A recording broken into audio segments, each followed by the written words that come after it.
On the weekends, you meet at, say, a Lodi garden or a prominent place, and in a group, people perform yoga. It's a great way to connect and celebrate as well. Perhaps, life isn't just celebration, and enjoyment isn't just about a Saturday night party and having a drink or two. Yeah. So we are catching up with it, but the pace has to improve, and we are still. I feel that we should like immediately incorporate the anatomy physiology into the schools, and this can really save the world. I really know that yoga can really save the world from a lot of things. It teaches you righteousness, it teaches you dharma, it teaches you moksha, it teaches you non-stealing, non-violence. It's like it has to be the base of everything. Everything should start from it, and everything should end with it. It is so important. And people who do it realize it. People who have not done yoga, they might feel that they don't know what we are talking about.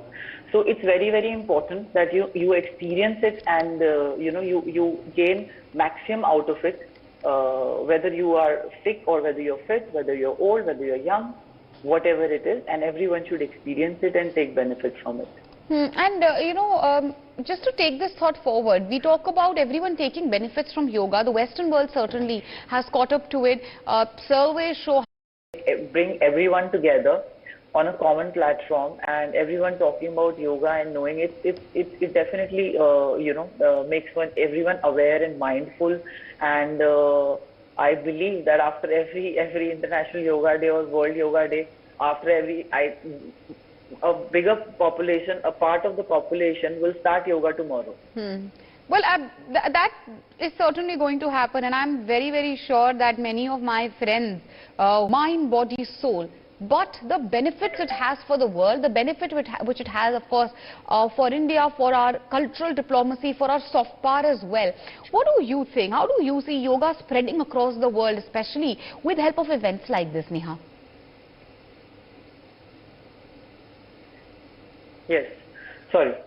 So when it comes to helping the world, see, it is uniting you with your own roots. You explore yourself. It is like a self-realization course. It is very, very important to become aware of everything you do. Like, for example, a sense of duty towards society, a sense of duty towards your family members, a sense of duty towards your body, towards your own health. So everything, this is universal. Everyone needs it. Everyone needs to be a good citizen, good human being, good family member, a person who takes care of, takes charge, takes responsibility of my body, of my mind. So this is something universal, and it's spreading in the world, and everyone is going to move forward in this direction. Is a very, very positive change for the entire nation, entire world. Well, certainly it has benefits for the entire nation, for the entire world. Major Shah, help our viewers understand yoga. They may have their political differences. They may, of course, criticize each other all day and all year long. But today is one day. Very heartening to see them unite. Yeah, absolutely. It brings the world community together. As I mentioned earlier, that, Neha, I've never met her. I met her online, but I could predict, I could say that she's sitting on a yoga mat. And that's the magic, the beauty of yoga. It helps people come together, connect on one simple platform. It's like, when we connect over food. And really, when it comes to a bigger question on what it means for India's cultural diplomacy, India's soft power. To discuss all of this and more, I'd like to welcome a panel of experts, starting with Mayur Karthik, yoga and meditation expert, Neha Malik, she's also a yoga instructor, Dr. Rohit Sabrawal, representing the art of living, Joyita Basu, editor of the Sunday Guardian, Alok Mehta, editorial director, India News, and Mr. Ramesh Kumar, he is a yoga expert from the Ganga Ram Hospital. I'm going to start first of all with you, Joyita, and who say that yoga is okay as when it comes to your physical fitness, but it cannot reverse any disease. What's your view on that? Okay, we seem to have lost the connection with Mr. Kumar. We'll be joined with him shortly. Neha, would you like to take this question forward? Yes, definitely. Please go ahead. Thank you. Yes, there are many ailments which can be reversed with yoga. Like, for example, your high blood pressure, your lower back pain, your neck pain, your knee pain. There are many. The list can go on. And you are saying that there are many doctors who condemn, but there are many, I know so many doctors who prescribe their patients that, you need to go to a yoga teacher, a yoga instructor, a yoga therapist because your stress levels are high, or my medication will not work on you until you work on your mind. So it's not like that. There is a huge number of population of doctors who prescribe their patients to please go and start yoga to treat the disease. And Neha, if you'd like to take this thought forward, we've touched upon it earlier, but we sort of digressed into, the history of yoga, the soft power, cultural diplomacy, etc. But end of the day, one cannot but emphasize enough on the benefits of yoga, which an individual can reap from daily practice, isn't it? In a post-pandemic world, as PM Modi also says, yoga becoming even more significant? Yes, definitely. Now, Meenakshi, one point I would I will start with the Western interpretation of yoga, but it will boil down to what you asked me. No, please go ahead. So Western interpretation of yoga is missing onto lifestyle modification, comprehensive lifestyle changes, and it's just, practice-oriented thing, something like gym, something like a Zumba, something like that. So now, if you are only yoga is something like, now for example, you're treating a back pain, okay? Now I give you a therapy and you take the therapy, but now if you don't carry the entire package with you, like lifestyle modification, comprehensive lifestyle changes, that yoga therapy, that physiotherapy, that acupuncture, that acupressure, any other alternate treatment is not going to show result, because I treated you, it's like me giving a yoga therapy is like giving a pain relieving pill, and you go home and hammer that area. So how is that painkiller going to help? So this is a very, very major difference, that when we talk about yoga and Western interpretation of yoga, so when we go to the root, the classical, the traditional way, it comes with the package, with lifestyle modification, comprehensive lifestyle changes. Now take another example. These days, if we all do three things: sleep in time, wake up in time, and eat in time. If everyone starts doing this, 90% of the problems will end. Everything is a lifestyle disorder. Yoga teaches lifestyle. Yoga teaches discipline. So we need to consider all these things. Now, when we come to your question, yoga for world, yoga for humanity. Now, when we talk about humanity and spirituality go hand in hand. Yoga improves various aspects of spiritual well-being and spiritual intelligence. It provides positive outlook of life, happiness within, and lower levels of existential anxieties. We have, day-to-day anxieties. Apart from this, incorporating yoga meditation, philosophy, prayers, asana, pranayama, all these foster inner peace, connectedness, and freedom. So, yoga, spirituality, yoga for humanity, yoga for the world is coming from the root. And so yoga isn't just about, and what does it mean for us as an individual?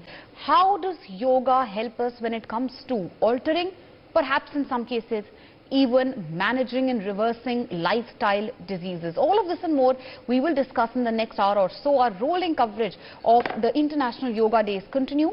I'd like to welcome our panel of guests, starting with Mayur Karthik. He's a yoga instructor and also a meditation expert. Neha Malik, also a yoga instructor. Alok Mehta, editorial director of India News. Dr. Nidhesh Yadav, associate professor of the University of Patanjali. Exactly, it's holistic. It isn't just about aesthetics, isn't it, Neha? That's exactly the point which you've also been reiterating from the morning today. Yes. So, as he rightly pointed out, meditation is not done, it happens. So, you create a conducive environment for meditation, which is created by breathing practices and chanting and some kind of a practices which create a conducive environment for meditation. And then we achieve those moments of tranquility, abstract awareness, where you feel something which you only experience and cannot explain. So those moments we express as meditation. So first of all, meditation is not done, it happens. We create the conducive environment so that it is able to happen. Now, when it comes to, to achieve the spiritual, the soft power, the righteousness, all the soft powers which we have been talking from last couple of hours. To achieve all this, we need yoga and practice itself, because the practice itself is a key component of spiritual growth, and your spiritual intentions can increase and will provide meaning to your life, will provide a frame to your life, an outlook to your life, and you will gain more awareness, more self-awareness, and improve yourself in general. Absolutely. It is about holistic growth. It's about your overall mental and physical.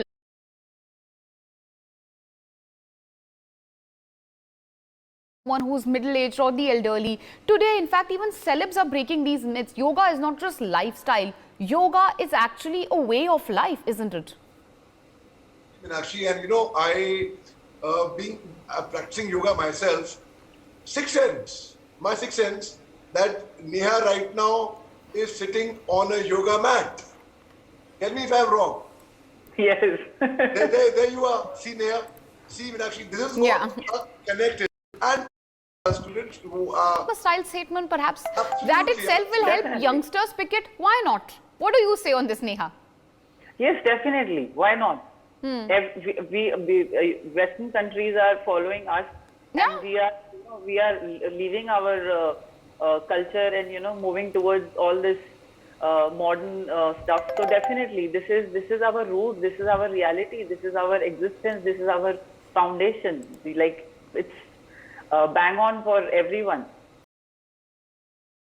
The chief ministers of state also perform yoga. How do you think it helps in creating awareness and perhaps motivates people to pick it up themselves? See, if anyone is doing yoga for a couple of years, first of all, it is not pranayama and asana only. Yoga is a lifestyle. It is discipline. It teaches you many things. When you regularly practice, it just doesn't show on your body or on your mind. The range is so large that you become more intuitive. You're able to see through things. You're able to see through someone's brain. How things are happening. So it really makes you powerful, and you become aware. You become aware that okay, these days you're losing the focus. You need to work on it. So you start exploring your own good things and bad things both. You're connected with yourself. So you are able to gauge what's happening with you. It's not like going back to back, working, sleeping like a machine. No, you become aware about yourself, and don't just limit it to body and mind benefit. Don't just limit it to body and mind workout. It is much bigger than what we usually consider it. Like, for layman people, it is like pranayama and asana, but it's giving you much more than this.